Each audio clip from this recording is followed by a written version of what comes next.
a daguerreotype photograph. Now you say, well, why are we even discussing this? Well, because I had done a Looking for Lincoln sign, and I had narrated it with my own voice, and it was in Urbana, and it was called Lincoln and Photography. And the problem was, when I went out there, of course, I never really know what's going to be printed on one of these Abraham Lincoln signs prior to me getting out there, because so many of them have not been photographed or anything like that. So when I go out there, I really have no clue as what I'm going to be reading next. And I ran into this in Clinton as well, and you'll find that out if you watch my videos, that kind of thing.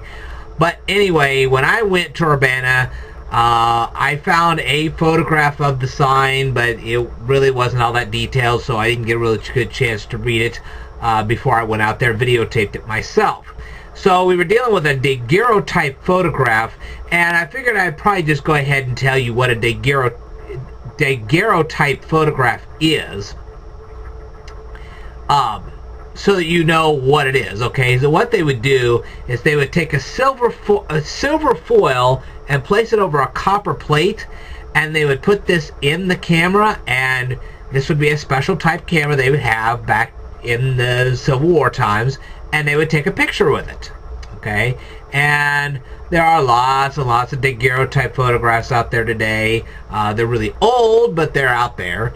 And one of the things was that when people were developing pictures with this kind of stuff, with this kind of technology, you would run into the problem with the chemicals. The chemicals were often poisonous, and eventually they killed the photographer.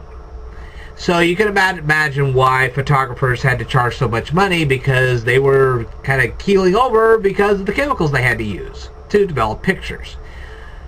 But anyway, that's what a daguerreotype photograph is they take silver foil, they put it over a copper plate, boom, they take the picture, and they kind of scrape off the silver, and boom, there you go, and then you have the picture.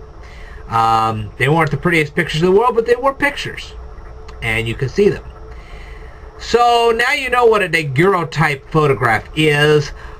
Hopefully someday I'll be able to go back to Urbana, re-videotape the sign, and read it exactly the way it's supposed to be read.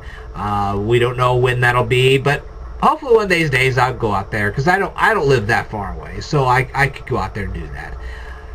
Anyway, you now know what a daguerreotype photograph is. I will tell you more in a future video, so stay tuned.